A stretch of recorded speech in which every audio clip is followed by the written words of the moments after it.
जय हिंद साथियों, नमस्कार। एक बार आप सभी साथियों का फिर से स्वागत है आपके अपने YouTube चैनल एग्जाम गुरु सेंटर में। साथियों, आज का महत्वपूर्ण सेशन संबंधित है सामान्य अध्ययन से, जो आगामी होने वाले एसएससी जीडी 2024-25 के लिए, साथ में साथियों आरआरबी एनटीपीसी, साथ में साथियों जितने भी ऑल वनडे एग्जाम हैं जिसमें जीके का सिलेबस होगा उसके लिए महत्वपूर्ण सेशन है। सेशन का 16वां पार्ट है साथियों।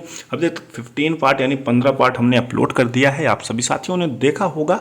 अगर नहीं देखे हैं तो एग्जाम गुरु सेंटर के वीडियोज में जाकर सारी वीडियो क्रम वाइज देख सकते हैं।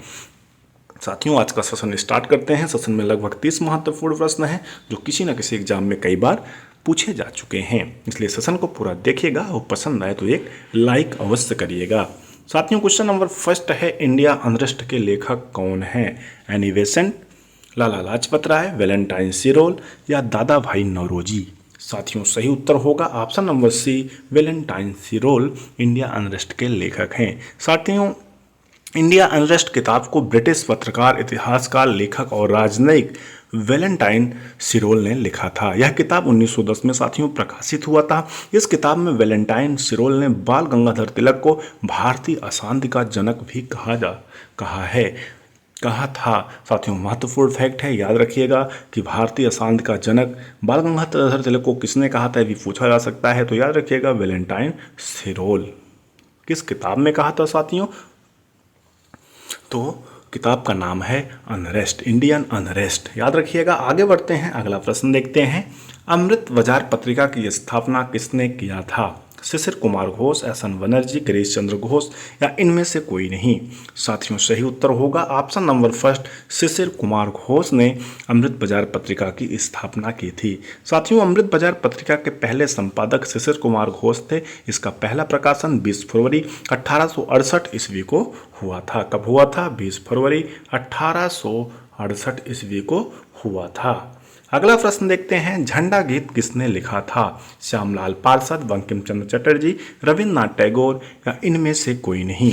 साथियों, सही उत्तर होगा श्यामलाल गुप्त पार्षद ने झंडा गीत लिखा था। साथियों, झंडा गीत, भारत के झंडा गीत या ध्वज गीत की रचना श्यामलाल गुप्त पार्षद ने की थी। साथियों, 7 पद वाले इस मूल गीत के बाद में कांग्रेस ने 3 पद फर्स्ट, 6 और 7 को संशोधित करके ध्वज गीत के रूप में मान्यता दी थी। साथियों, यह गीत न केवल राष्ट्रीय गीत घोषित हुआ बल्कि अनेक नौजवानों और नवयुवतियों के लिए देश पर मर मिटने हेतु प्रेरणा का स्रोत भी बना। साथियों, इस गीत को 1938 में कांग्रेस अधिवेशन ने स्वीकारा था। कब स्वीकारा था साथियों? 1938 में। गीत कौन सा है साथियों? विजयी विश्व तिरंगा प्यारा।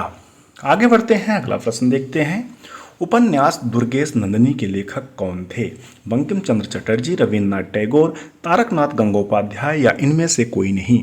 सही उत्तर होगा बंकिम चंद्र चटर्जी। अगला प्रश्न देखते हैं, क्वेश्चन नंबर 5 है, विश्व में प्राकृतिक रबड़ का सबसे बड़ा उत्पादक देश कौन सा है? थाईलैंड, इंडोनेशिया, बांग्लादेश या कतर? सही उत्तर होगा साथियों थाईलैंड। विश्व में प्राकृतिक रबड़ का सबसे बड़ा उत्पादक देश जो है थाईलैंड है, यानी ऑप्शन नंबर ए इस प्रश्न का सही उत्तर होगा। अगला प्रश्न देखते हैं, विश्व में कपास का बृहत्तम उत्पादक देश है? चीन, रूस, अमेरिका या भारत? साथियों, सही उत्तर होगा ऑप्शन नंबर फर्स्ट, चीन। विश्व में कपास का बृहत्तम उत्पादक देश चीन है। अगला प्रश्न देखते हैं, विश्व के कुल भूभाग के लगभग कितने भाग पर घास भूमियों का विस्तार पाया जाता है? 1/2, 1/4, 1/6, 1/5? साथियों, सही उत्तर होगा 1/5 भाग पर, भूभाग के लगभग भाग पर घास भूमियों का विस्तार पाया जाता है। अगला प्रश्न देखते हैं, सबसे अधिक टैगा वन किस क्षेत्र में पाए जाते हैं? Siberia, Chile, Australia, Afghanistan? साथियों, सही उत्तर होगा साइबेरिया। सबसे अधिक टैगा वन क्षेत्र जो है साथियों साइबेरिया देश में पाए जाते हैं। अगला प्रश्न है, विश्व का सबसे व्यस्ततम बंदरगाह माना जाता है? लंदन, हैम्बर्ग, रॉटरडम या एंटवर्प? साथियों, सही उत्तर होगा ऑप्शन नंबर सी, रॉटरडम। विश्व का सबसे व्यस्ततम बंदरगाह माना जाता है।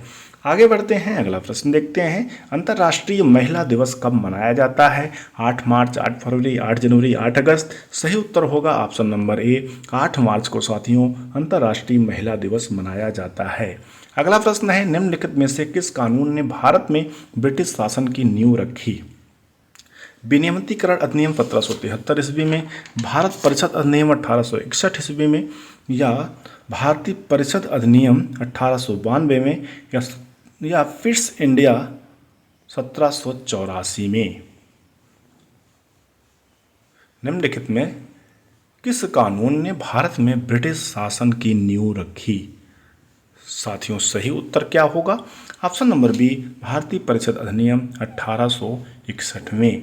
अगला प्रश्न देखते हैं, भारत शासन अधिनियम 1919 मुख्यतः किस पर आधारित था? मॉन्टेग्यू चेम्सफोर्ड सुधार, Ramsay MacDonald award, Nehru report, या मार्ले मिंटो सुधार। साथियों सही उत्तर होगा option number first, Montagu Chelmsford सुधार भारत शासन अधिनियम 1919 आधारित था। अगला प्रश्न देखते हैं, योग्यता के आधार पर भर्ती का विचार सर्वप्रथम किस में व्यक्त किया गया था? ली आयोग, मैक्सवेल समिति, मैकाले समिति, या इनमें से कोई नहीं। साथियों सही उत्तर होगा ऑप्शन नंबर सी, मैकाले समिति। योग्यता के आधार पर भर्ती का विचार सर्वप्रथम मैकाले समिति में व्यक्त किया गया था। अगला प्रश्न है, किसी भारतीय राज्य की सीमाओं में परिवर्तन संविधान प्रावधान के किस अनुच्छेद में प्राप्त है? अनुच्छेद 3, अनुच्छेद 51 का, अनुच्छेद 124, या अनुच्छेद 368। साथियों सही उत्तर होगा आर्टिकल 3 में भारतीय राज्य के सीमाओं में परिवर्तन का प्रावधान दिया गया है। अगला प्रश्न है, निम्न में से कौन सा संविधान सभा के राज्य मामलों की समिति का अध्यक्ष था? Doctor Rajendra Prasad, Sardar Patel, doctor B R. Ambedkar, या जवाहरलाल नेहरू। साथियों सही उत्तर होगा option number D, Jawaharlal Nehru संविधान सभा के राज्य मामलों के समिति के अध्यक्ष थे। अगला प्रश्न है, निम्नलिखित में से प्राथमिक क्षेत्र किसे कहा जाता है? कृषि क्षेत्र को, सेवा क्षेत्र को, औद्योगिक क्षेत्र को, या इनमें से कोई नहीं। साथियों सही उत्तर होगा ऑप्शन नंबर ए, कृषि क्षेत्र को प्राथमिक क्षेत्र के अंतर्गत माना जाता है या कहा जाता है। अगला प्रश्न है, उपभोक्ता अधिकारों की घोषणा किस देश में हुई थी? चीन, भारत, संयुक्त राज्य अमेरिका, या जापान। सही उत्तर होगा ऑप्शन नंबर सी, संयुक्त राज्य अमेरिका। अगला प्रश्न है, मानवाधिकार आयोग की स्थापना कब हुई थी? साथियों वेरी वेरी इंपॉर्टेंट है, 1993, 1995, 2000 या 2005। साथियों सही उत्तर होगा ऑप्शन नंबर फर्स्ट, 1993 ईस्वी में मानवाधिकार आयोग की स्थापना हुई थी। अगला प्रश्न है, भारत में तेल और प्राकृतिक गैस निगम का मुख्यालय कहाँ स्थित है? हीरापुर, देहरादून, मुंबई, या गुवाहाटी। सही उत्तर होगा साथियों option number B, Dehradun. Bharat में तेल और प्राकृतिक गैस निगम का मुख्यालय देहरादून में स्थित है। अगला प्रश्न है, निफ्टी निम्न में से किस शेयर बाजार का मूल्य सूचकांक है? सीएससी, एनएससी, डीएससी, या इनमें से कोई नहीं। सही उत्तर होगा साथियों ऑप्शन नंबर बी, एनएससी। अगला प्रश्न है, चमकता हुआ सितारा किस बैंक का प्रतीक है? एसबीआई, बीओआई, एचडीएफसी, या सीबीआई। सही उत्तर होगा साथियों ऑप्शन नंबर बी, बीओआई यानी बैंक ऑफ इंडिया। चमकता हुआ सितारा बैंक ऑफ इंडिया का प्रतीक है। अगला प्रश्न है, दलाल स्ट्रीट कहाँ स्थित है? साथियों मुंबई, पेरिस, काठमांडू, या इनमें से कोई नहीं। सही उत्तर होगा ऑप्शन नंबर फर्स्ट, मुंबई। अगला प्रश्न है, राष्ट्रीय मानसिक स्वास्थ्य और स्नायु विज्ञान संस्थान कहाँ पर स्थित है? इंदौर, पुदुचेरी, बेंगलुरु, या कोलकाता। साथियों सही उत्तर होगा ऑप्शन नंबर सी, बेंगलुरु। अगला प्रश्न है, जूजेन की उत्पत्ति अपर्दन के लिए किस कारक होती है? पवन के द्वारा, जल के द्वारा, दोनों, या इनमें से कोई नहीं। सही उत्तर होगा साथियों ऑप्शन नंबर फर्स्ट, पवन के द्वारा जूजेन की उत्पत्ति की अपर्दन होता है। अगला प्रश्न है, पेरू और किस देश के बीच टिटिकाका झील स्थित है? बोलीविया, अमेरिका, चीन, या ऑस्ट्रेलिया। सही उत्तर होगा साथियों ऑप्शन नंबर फर्स्ट, बोलीविया। अगला प्रश्न है, दरिंगबाड़ी हिल स्टेशन किस राज्य में स्थित है? मध्य प्रदेश, उड़ीसा, पश्चिम बंगाल, या झारखंड।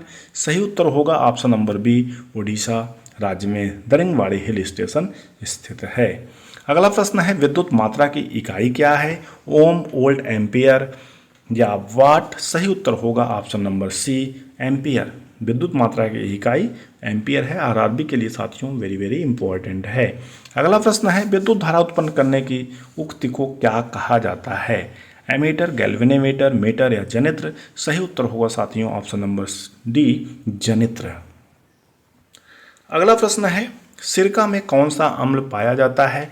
लैक्टिक, साइट्रिक, मेथेनाइक या एसिटिक? सही उत्तर होगा साथियों ऑप्शन नंबर डी, एसिटिक। सिरके में साथियों एसिटिक अम्ल पाया जाता है।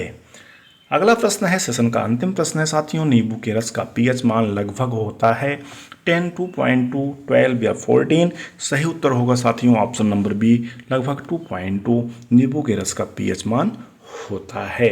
साथियों इस प्रकार से सेशन कंप्लीट हुआ। हमें उम्मीद है आप सभी साथियों को सेशन अवश्य पसंद आया होगा। अगर पसंद आया हो तो लाइक करिएगा, ज़्यादा से ज़्यादा शेयर करिएगा।